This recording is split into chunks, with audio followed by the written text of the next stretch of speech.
Welcome to Well Fight Wrestle. I am Andrew Sennedra. This is Majambo, Captain Witchfingers, and we're going to be talking about the first ever episode of Rampage, which just happened last night. Well, at least when we filmed this is last night for us. And I thought it went over really, really well. It was only 3 matches, but I think they booked it well. I think it was smart booking, especially like the I don't know, courageous is not the right word, I don't think, to use, to have the way it was set up. But I think it was interesting and daring a little bit to have the way, who was in the matches and where the matches were placed and stuff like that. Especially like the first match, you got Kenny Omega versus Christian Cage, the first ever match on Rampage, and it's for the Impact title.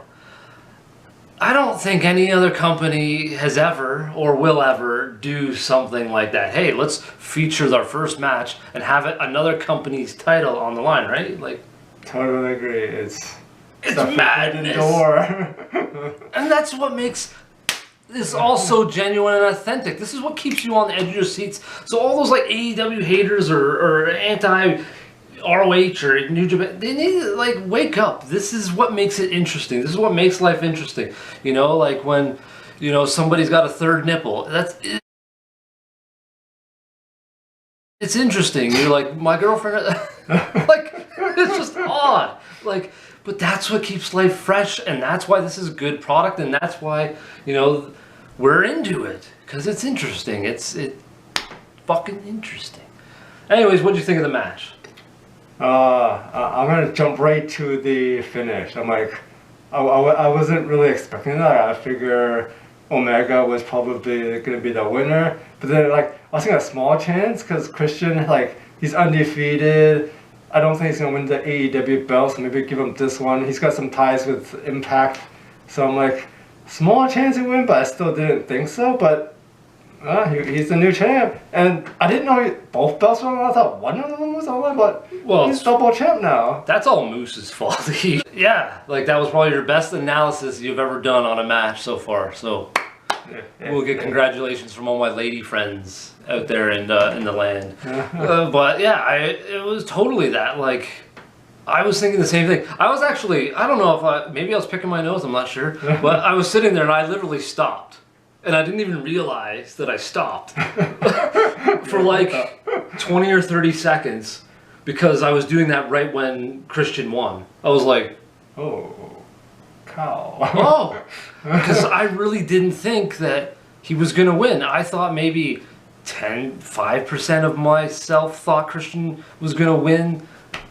And then I was like, yeah, quite low. Yeah, I was just because I didn't think it was going to happen. It sort of came out of nowhere, but again, I think that's the sort of the ability of like what they're booking in AEW is you don't see it happening. But now I do feel like Christian has no chance of winning the AEW title. Yeah, who knows?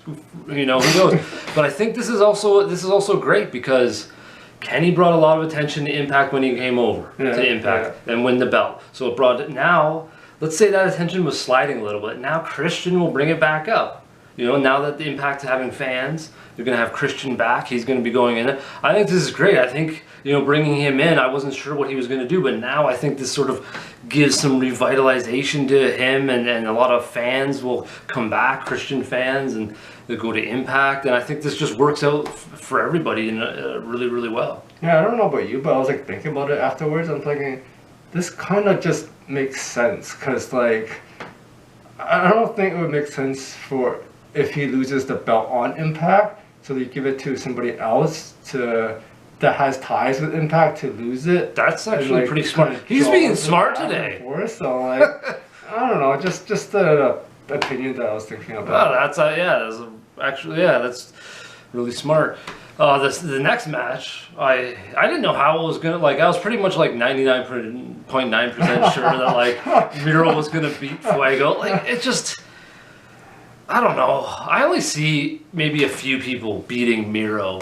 You got Miro versus the Ham and Egger. Yeah, like it's hard to say who's gonna beat Miro, but like I like that they did give Fuego sort of a shot by like sort of cheating, I guess, a little bit in the beginning. Like, he attacks him, gives him a DDT, stuns him, so that's allowed to give him another one. But he eats all 3 of his, like, finishers. So I'm sitting there thinking, like, oh, okay, they gave Fuego a little bit of momentum, but, like, they also, you know, made Miro, like, super tough to take that, and, you know, then he sort of got killed immediately afterwards. I thought that was a great angle, though, like, because usually, like you said, everybody's thinking, like, 99% chance of Miro winning. Yeah. And then so you give him like that fast start, and then all of a sudden the fans are like, whoa, maybe like that's 3 finishers. Maybe that small 1% chance is gonna happen, but yeah, at least give him like hope, you know, the sense of like plausibility that like this could happen, you know, like, you know, the tiny heavyweight versus the bigger heavyweight or whatever, Fedor versus Hongman Choi, right? You know, because that did happen. You know, he was outweighed by like 100-something pounds, so a massive dude. Anyways, yeah, I thought that was a good way to work it, and then obviously the ending with him, you know, Sammy Guevara coming out and giving him the contract. You know, again, AEW pulling strings, you know, doing things that other companies might not do. Giving guys that are so much smaller, you know, what was he, 1 in 35 or 32? 1 in 50, like 50 losses. Yeah, like, you know, giving these guys an opportunity, letting the fans decide who they like, you know, whether they're big and small, like, just let the fans decide. Enough of, like, trying to force feed you something, like, we're not children, so I thought that was really good. I felt like this was, like, a feel-good story. Like, the dude's, like, 1 in 50, he's like a super jobber, like he never wins, he like 1 win, and like, but the fans like love him every time he comes out, he gets like a big pop, and then like, he's finally about to win his contract, like, I think like there's like so many times like he's about to win the contract, he always like loses, and then like, he finally gets this big break, and like, I like that, how like the raw emotions were like so authentic, and like, I totally pretty sure like he didn't know that like, you see like the tears, the emotions, like, well, according to what I got online, it was that only Tony Khan and Sammy Guevara know. And then all the marks out there will be like, oh, I don't believe that. But, you know, turn around and walk out the door. Who knows? Maybe Fuego's like a super actor, but I don't think so. Yeah. And I feel like that's sort of what the main event was like, too. It was a bit daring to have, you know, a women's match as the main event in your first Rampage match. It's not sexist, so get over it. But, you know, to do that, right? And again, that sort of brings up our point to, like, letting the fans decide.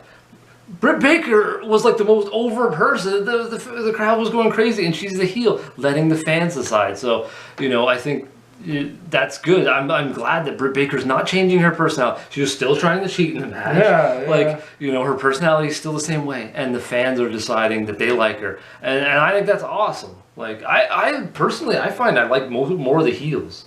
Yeah, pretty Miro. much fun to watch. I still like Kenny and the Young Bucks. Even more now that they're heels, right? Yeah, I love the chicken. The Nick Jackson chick. Jay White is a heel, and people seem to really love him. That's the same thing, right? So let the people decide what they like. Don't fucking tell them. And one thing, like, I was thinking, like, since the fans love her, so I wasn't sure if they're going to transition her into like a baby phase. But then she's still doing all the dirty deeds, still doing like at the end doing like the head crusher with the belt in front. So I was like, she's still evil, and the fans like her. The fans like her. Yeah, don't change anything that's working. Anyways, that is our thoughts on the first ever edition of Rampage. Maybe we'll do a next one, because I hear there's going to be a special edition going on at the next episode of Rampage. So feel free to check out all my channels below, my Heavy Metal Synopsis channel, my band Sennedra, my comic book channel, all that stuff. Support us, and until next time, folks, how about some heavy wrestling?